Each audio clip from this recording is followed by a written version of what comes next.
Hello and welcome. स्वागत है आप सभी का महिंद्रा के ऑफिशियल यूट्यूब चैनल पे। आज हम डिस्कस करने वाले एक इम्पॉर्टेंट टॉपिक, और ये इम्पॉर्टेंट टॉपिक हमारी जो है वो जेम्स वेब स्पेस टेलीस्कोप के बारे में है। यानी हम ये जानने वाले हैं कि नासा ने जो लॉन्च किया है जेम्स वेब टेलीस्कोप, जो कि सक्सेसफुली लॉन्च हो चुका है, और इसके लॉन्च होने से एक तरह का हम कह सकते हैं कि यूनिवर्स को एक्सप्लोर करने में हमें बहुत मदद मिलने वाली है, ऐसा स्पेकुलेशन लगाया जा रहा है। चलिए जानने की कोशिश करते हैं पूरे डिटेल से, इस आर्टिकल को समझने की कोशिश करते हैं कि कितना इम्पोर्टेंस और कितना रिलेवेंस है हमारे लिए जेम्स वेब टेलीस्कोप, राइट।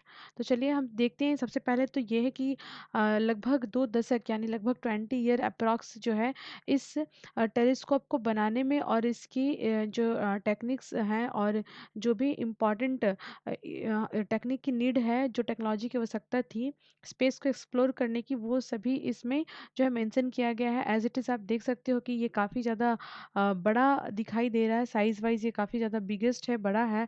और ये माना जा रहा है कि इसे लॉन्च करना काफ़ी ज़्यादा कॉम्प्लिकेटेड था, जस्ट बिकॉज़ इतने बड़े साइज़ का टेलीस्कोप आप अर्थ पे तो कहीं भी बना सकते हो, बट अगर आपको स्पेस में भेजना हो तो ये थोड़ा ज़्यादा मुश्किल हो जाता है। तो इसके लिए यहाँ पे जो है ये बहुत अच्छे तरीके से मैनेज हो सके, फोल्डेबल हो सके, ऐसी व्यवस्था, ऐसी टेक्नोलॉजी विकसित की गई है। और साथ ही साथ चूँकि हम जानते हैं कि हमें एक्सप्लोर करना है यूनिवर्स को, और वहाँ पे तरह-तरह के रेडिएशन, तरह-तरह के वेव, तरह-तरह के रेंजेस मिलते रहते हैं, जो कि शायद जो डिवाइस हो उस तरह का वर्क नहीं कर पाए, डिटेक्ट नहीं कर पाए और इन्फॉर्मेशन गैदर नहीं कर पाए, राइट। तो इस तरह के टेम्परेचर को सह पाए, इस तरह के रेडिएशन को सह पाए, इस तरह की मटेरियल डेवलप करनी थी, सो दैट कि सारी इन्फॉर्मेशन वहाँ से गैदर की जा सके। तो ये सब सभी चीज़ों को क्रिएट करने में लंबा समय लगा, और फिलहाल जो है हम देख सकते हैं कि जो हबल टेलीस्कोप है, हबल वेब टेलीस्कोप है, अब ये रिटायर्ड हो चुका है लगभग। तो अब उसको रिप्लेस करने वाला जो नासा के द्वारा बनाया गया वर्ल्ड का यूनिवर्स में भेजा जाने वाला सबसे बड़ा टेलीस्कोप है, ये आपका जेम्स वेब टेलीस्कोप, जो कि लॉन्च किया गया। आपको ये याद रखना है कि ये लॉन्च किया गया है किससे? ये जो है आपके एरियन 5 रॉकेट से, राइट। तो ये आपको इम्पोर्टेंट है, याद रखना है। देखिए, जब भी हम लोग यूनिवर्स में कुछ बड़ी भारी वस्तु को लॉन्च करते हैं, तो इसी रॉकेट लॉन्चर का उपयोग किया जाता है वर्ल्ड में किसी भी कंट्री के द्वारा, राइट। तो ये आपको इम्पॉर्टेंट इन्फॉर्मेशन है, याद रखना है।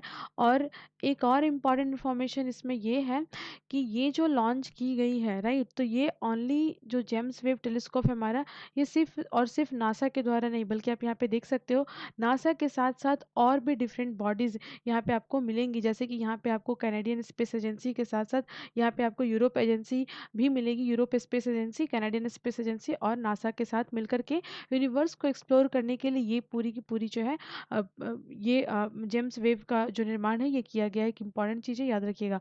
और यहाँ पे एक सबसे इम्पॉर्टेंट चीज़ है, आपके दिमाग में ये बात फिट रखनी होगी कि इससे पहले, है ना, ये जो हमारा जेम्स वेव टेलीस्कोप है, इससे पहले जो बनाया गया था वो था जो है हबल टेलीस्कोप, राइट। तो हबल टेलीस्कोप को जो लॉन्च किया गया था वो काफ़ी ज़्यादा, हम कह सकते हैं कि आप देख सकते हो 870 mile above from the earth, right. तो ये आपको थोड़ा सा याद रखना है, जिसको अगर हम अप्रॉक्सीमेटली देखें तो किलोमीटर के रिस्पेक्ट में, तो ये 1400 किलोमीटर के रिस्पेक्ट में आप ये देख सकते हो, लगभग अप्रॉक्सीमेटली अर्थ के एल्टीट्यूड पे, इतने ही दूरी पे जो है हबल टेलीस्कोप को रखा गया था।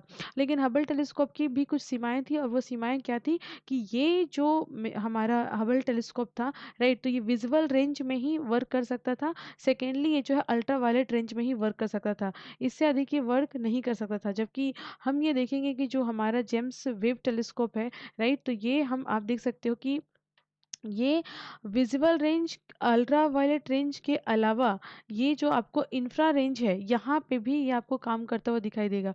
यानी जो अभी लॉन्च किया गया है जेम्स वेब टेलीस्कोप जो है, राइट, तो जेम्स वेब टेलीस्कोप जो है वो आपके इंफ्रा जो रीजन्स हैं, यहाँ पे भी ये वर्क करता हुआ दिखाई देगा। जबकि पहले जो लॉन्च किया गया था हबल टेलीस्कोप, ये विजिबल और अल्ट्रा वायलेट रेंज में ही काम करता था। ये एक इंपॉर्टेंट चीज़ है। और एक और बात आपको दिमाग में रखनी है, जो कि काफ़ी इम्पॉर्टेंट है, क्योंकि मैं पहले आपको बताई कि यूनिवर्स में बहुत सारे रेडिएशंस आते हैं और बहुत टेम्परेचर होता है इस तरह का। तो यहाँ पे आप देख सकते हो कि इसकी जो शेप एंड साइज जो मेंशन की गई है, तो ये आप देख सकते हो, ये जो है ये पूरी तरह से काफ़ी मतलब काफ़ी हाइट है इसकी। आप इस फिगर को देख कर के अंदाज़ा लगा सकते हो कि यहाँ पे आपको जो है ये रिसर्च सेंटर्स के अंदर की सीन है। तो जहाँ पे आपको कॉमन ह्यूमन की साइज़ काफ़ी छोटी दिखाई दे रही है और ये इसका हाइट है। तो आप समझ सकते हो कि ये जो है काफ़ी बड़ी मतलब काफ़ी बड़ी बिल्डिंग के साइज़ की है ये लगभग, राइट? तो यहाँ पे आप देख सकते हो कि ये जो है एक तरह का मिरर है, राइट? जो कि आने वाले रेडिएशन को डिटेक्ट करेगा और डिटेक्ट करने के बाद इंफॉर्मेशन गैदर करेगा। और एक और इम्पॉर्टेंट चीज़ है यहाँ पे, ये भी ध्यान रखा गया है कि ये बहुत कूल टेम्परेचर में भी जाके वर्क कर सके। तो cool temperature and high temperature in दोनों का ही ध्यान रखा गया है। और ये बिल्कुल इस तरह का जो सेपन साइज दिया गया है ये फोल्डेबल है। जब ये लॉन्च होगा तो ये कुछ आपको जो है सिंपल दिखाई देगा और इसके बाद ये जा करके इस तरह से एक्सपेंड होगा और एक काइट का शेप लेगा, जिसकी जो है length and breadth and overall अगर हम कहें ऑल टुगेदर इसका एरिया देखें तो ये एक जो है टेनिस कोर्ट के बराबर है। तो एक इम्पॉर्टेंट इन्फॉर्मेशन हमारे लिए इसके शेप एंड साइज से ले जाने की में सुविधा हो इसके लिए फोल्डेबल बाय नेचर है। ये जो है बिल्कुल फोल्ड होता है सो दैट कि इसको जो है लॉन्च किया जा सके। इससे होगा क्या, इससे ये अनुमान लगाया जा रहा है साइंटिस्ट के द्वारा कि इससे जो है हम अपने यूनिवर्स को अच्छे से एक्सप्लोर कर पाएंगे, अपने सोलर सिस्टम को अच्छे से जान पाएंगे। तो एक इम्पॉर्टेंट इन्फॉर्मेशन।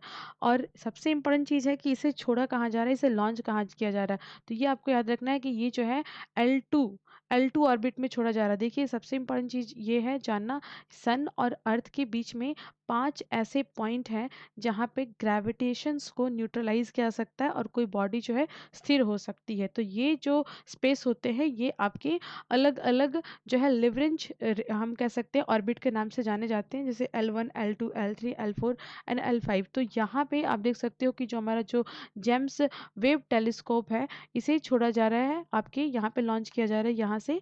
और ये सेटअप होगा L2 पे, राइट? सो दैट कि सारे इन्फॉर्मेशंस को ये टेक कर सके, जो भी इंफॉर्मेशन इसे अंतरिक्ष में प्राप्त हो। तो ये एक इम्पॉर्टेंट है पूरी डिस्कशन जेम्स वेब टेलीस्कोप के बारे में, जो कि नासा ने लॉन्च की है, सक्सेसफुली लॉन्च हुई है along with the cooperation of European Union and Canadian space agency, right? तो ये था पूरा informations. Do like share and comment guys. Thank you, thanks for watching.